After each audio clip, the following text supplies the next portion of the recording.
अस्सलाम वालेकुम स्टूडेंट्स। आज हमारा टॉपिक है gaseous exchange in humans. Humans के अंदर गैसियस एक्सचेंज कैसे होती है? तो ह्यूमंस के अंदर गैसियस एक्सचेंज रेस्पिरेटरी सिस्टम की मदद से होती है।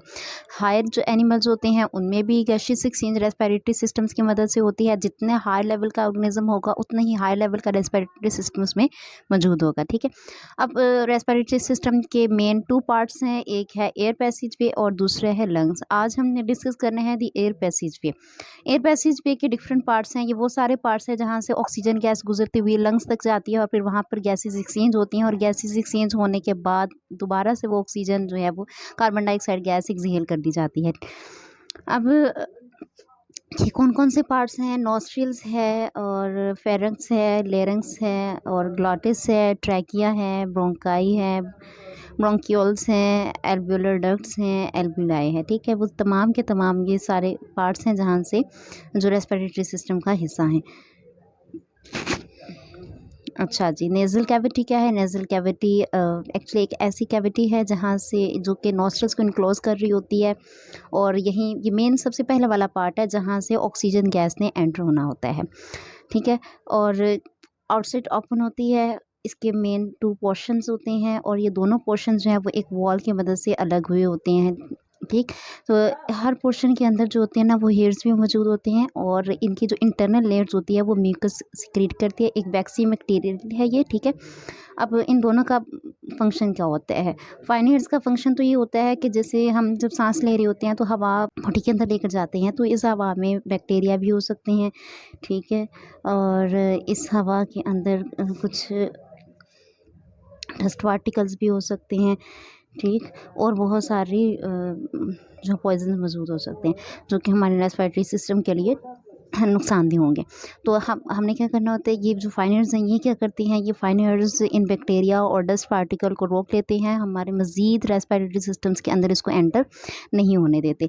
अब म्यूकस क्या होता है? म्यूकस एक जेली लाइक मटेरियल है। अब इसका फंक्शन ये होता है कि अगर फाइन हेयर्स की वजह से बैक्टीरिया या डस्ट पार्टिकल रुक नहीं पा रहे तो वो डस्ट पार्टिकल जो है वो वैक्सी मटेरियल होने की वजह से जम जाते हैं और ये नॉस्ट्रल्स में ही रह जाते हैं और ट्रैकिया के अंदर या मज़ीद रेस्पिरेटरी सिस्टम को ये डिस्टर्ब नहीं कर पाते। इसके अलावा इसका दूसरा फंक्शन ये होता है, ये एयर जो होती है उसको मॉइस्चराइज करते हैं। ठीक है, उसको नमी वाली हवा कर देते हैं और वार्म करते हैं, गर्म करते हैं, क्योंकि हमारी बॉडी का टेम्परेचर तो 37 डिग्री सेल्सियस होता है। ठीक है, बाहर टेम्परेचर इन्वायरमेंट का जो होता है वो कभी 37 से अबव भी हो जाता है, कभी 37 से लो भी हो जाता है। लेकिन ये म्यूकस की करता है, जो हवा हमारी बॉडी के अंदर नेज़ल कैविटीज़ की मदद से जा रही होती है उसका टेम्परेचर मेंटेन कर देता है, यानी कि 37 डिग्री सेल्सियस कर देता है। ठीक, अब पहले हम देख लेते हैं इसके कुछ मेन स्ट्रक्चर्स कौन कौन से हैं। तो नेज़ल कैविटी है, ये यहाँ पर आपको स्ट्रक्चर नज़र आ रहा है। इसके अलावा नोस्ट्रिल्स और ऑरल कैविटी है। ठीक है, ऑरल कैविटी भी बाज़ूकात सांस लेने के लिए इस्तेमाल की जा सकती है। और ये फेरेंक्स है, फिर ग्लॉटिस है। ठीक है, ये एपिग्लॉटिस है। इन सबको हम अभी डिटेल से डिस्कस करेंगे। फिर उसके बाद जी ट्रैकिया है और फिर ट्रैकिया डिवाइड होकर ब्रोंकाई बना देता है, ब्रोंक्यूल्स बन जाते हैं, लंग्स के स्ट्रक्चर हैं। ये सब आपको अभी मैं 1 बाय 1 डिटेल से समझा दूँगी। अब फेरेंक्स क्या है? नॉस्ट्रिल्स पहले हमने डिस्कस करना है।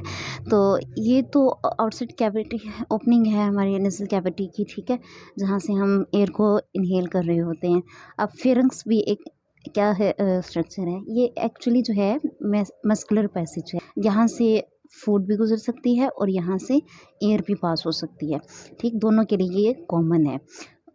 एयर जब फेरेंक्स से में के अंदर एंटर हो जाती है उसके बाद फेरेंक्स से ही होती हुई ये लैरिंक्स के अंदर एंटर हो जाती है। अब लैरिंक्स क्या है? लैरिंक्स एक्चुअली हम इसे कहते हैं कि ये वॉइस बॉक्स है, यहाँ पर वॉइस भी प्रोड्यूस होती है। ठीक है, इसके अंदर जो है वो कार्टिलेज मौजूद होते हैं, 2 बैंड्स मौजूद होते हैं।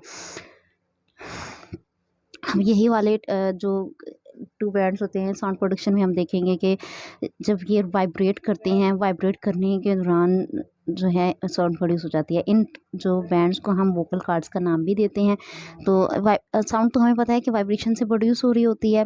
तो जब हम बोल रहे होते हैं तो उस दौरान में सिर्फ हम फेरेंक्स को या लेरिंक्स को ही इस्तेमाल नहीं कर रहे होते, बल्कि उस दौरान में लेरिंक्स के जो वोकल कॉर्ड्स हैं वो भी वाइब्रेट करते हैं, हमारी ज़ुबान भी वाइब्रेट करती है, हमारी लिप्स भी वाइब्रेट करती हैं। इन तमाम पार्ट्स के वाइब्रेट करने की वजह से एक स्पेसिफिक किस्म की साउंड्स प्रोड्यूस हो जाती हैं। ठीक है, अब ग्लोटिस क्या है और ग्लोटिस और एपिग्लोटिस के बारे में हम डिस्कस करेंगे।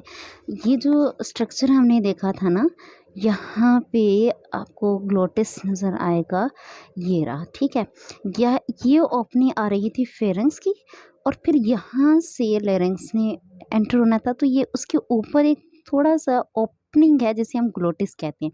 और ये जो ग्लोटिस है ये एक टिश्यू के फ्लैप से कवर हुआ होता है। ठीक, ये ओके।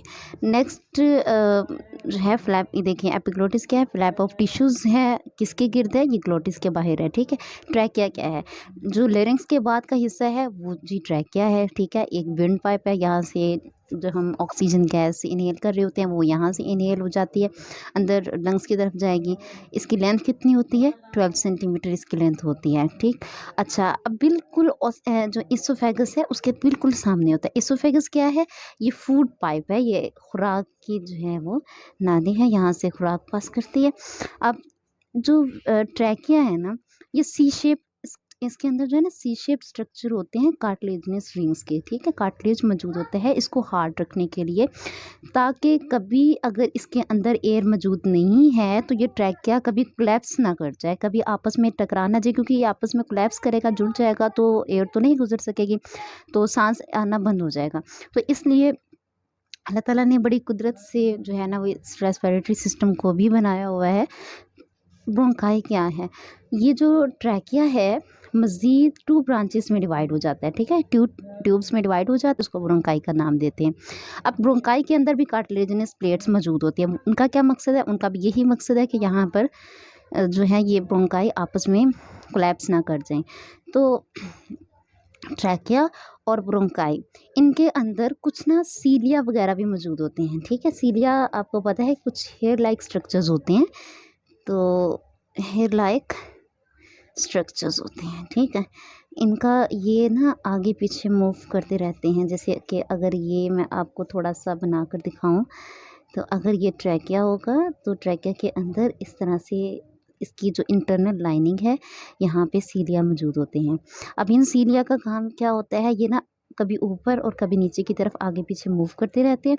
तो उनके मूव करने की वजह से कुछ ऐसे डस्ट पार्टिकल्स जो कि नोस्ट्रिल्स से आगे गुजर आए थे, जो हमारी नेसल कैविटी है वहाँ पे नहीं रुक पाए थे, तो ये यहाँ पे ये सीलिया की मदद से रुक जाएंगे, लंग्स की तरफ नहीं जाएंगे। ठीक है, क्योंकि ये लंग्स की तरफ जाएंगे तो लंग्स में इन्फेक्शन कॉज कर सकते हैं, तो इसलिए ये सीलिया यहीं पर इसको रोक लेते हैं। इसके अलावा जो ब्रोंकाई है और ट्रैकिया की इंटरनल वॉल है, ये इंटरनल इसकी जो लेयर है ये ना कुछ म्यूकस भी क्रिएट कर रही होती है। ठीक है, म्यूकस का काम ये होता है कि ये एक वैक्सी लेयर है, तो जो भी डस्ट पार्टिकल, बैक्टीरिया, वायरस, इस तरह की चीज़ें एंटर हो रही हैं उसको वहीं पर रोक लेता है, लंग्स के अंदर नहीं जाने देता, ताकि कोई मज़ीद इन्फेक्शन जो है वो क्रिएट ना हो सके।